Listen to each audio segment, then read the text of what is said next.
ഭൂമിയുടെ അച്ചുതണ്ട് ചരിയുന്നതായി പഠനം.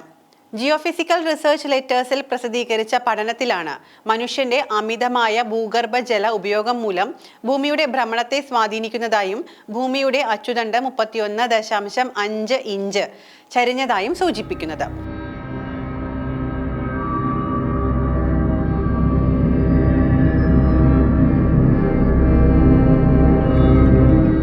മഞ്ഞുപാളികൾ ഉരുകുന്നത് പോലെ കാലാവസ്ഥയുമായി ബന്ധപ്പെട്ട പ്രത്യാഘാതങ്ങൾക്കൊപ്പം ഭൂഗർഭ ശോഷണം ധ്രുവങ്ങളുടെ സ്ഥാനചലനത്തിനും സ്വാധീനം ചെലുത്തുന്നു എന്നാണ് പഠനം. സിയോൾ നാഷണൽ യൂണിവേഴ്സിറ്റിയിലെ കിവിയോൺ സിയോയുടെ നേതൃത്വത്തിലാണ് പഠനം നടന്നത്.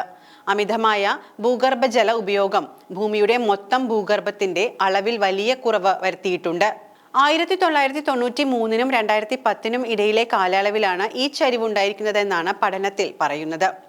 ഭൂഗർഭജലത്തിന്റെ അളവിലെ ഈ കുറവ് ഭ്രമണ അച്ചുതണ്ടിനോട് യോജിക്കുന്ന ധ്രുവത്തെ ഏകദേശം 80 സെന്റിമീറ്റർ കിഴക്കോട്ട് നീക്കിയതായാണ് പറയപ്പെടുന്നത്. 1993 2010 ഇടയിലെ കാലയളവിൽ മനുഷ്യൻ ഊറ്റിയെടുത്തത് 2150 ജിഗാ ടൺ ഭൂഗർഭ ജലമാണ്. പടിഞ്ഞാറൻ വടക്കേ അമേരിക്കയിലും വടക്കു പടിഞ്ഞാറൻ ഇന്ത്യയിലുമാണ് ഭൂഗർഭ ചൂഷണം ഏറ്റവും അധികം നടന്നത്. ഈ പ്രദേശങ്ങളുടെ ഭൂമിശാസ്ത്രപരമായ സ്ഥാനം സുപ്രധാനമാണ്. മധ്യ അക്ഷാംശ പ്രദേശങ്ങളായതുകൊണ്ട് ഇവിടെ നിന്ന് വലിച്ചെടുക്കുന്ന ജലത്തിന്റെ അളവ് ധ്രുവീയ ചലനത്തെ സ്വാധീനിക്കുന്നതിൽ നിർണായക പങ്ക് വഹിക്കുന്നു.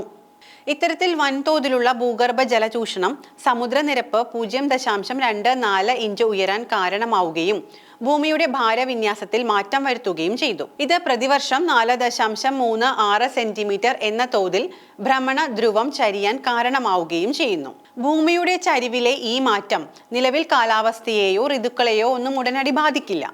എന്നാൽ തുടർച്ചയായ ഭൂഗർഭ ശോഷണം ദീർഘകാല കാലാവസ്ഥാ പ്രത്യാഘാതങ്ങൾ ഉണ്ടാക്കുമെന്ന് ഗവേഷകർ മുന്നറിയിപ്പ് നൽകുന്നുണ്ട്. ഇത് സുസ്ഥിര ജലപരിപാലന രീതികളുടെ ആവശ്യകതയെയാണ് മുന്നോട്ട് വയ്ക്കുന്നത്. ഭൂഗർഭ ജല പമ്പിൽ നിന്നും ഭൂരിഭാഗവും കാർഷിക ജലസേചനത്തിനും കുടിവെള്ളത്തിനും കുളിക്കുന്നതിനും മറ്റ് ഗാർഹിക വ്യാവസായിക ആവശ്യങ്ങൾക്കുമാണ് ഉപയോഗിക്കുന്നത്. കാലാവസ്ഥാ വ്യതിയാനം ലഘൂകരിക്കുന്നതിനും പ്രകൃതി വിഭവങ്ങൾ സുസ്ഥിരമായി കൈകാര്യം ചെയ്യുന്നതിനുമുള്ള വിപുലമായ ശ്രമങ്ങളുടെ ഭാഗമായി ഭൂഗർഭ ശോഷണം പരിഹരിക്കേണ്ടതിന്റെ ആവശ്യകത ഇവിടെ പ്രസക്തമാകുന്നു.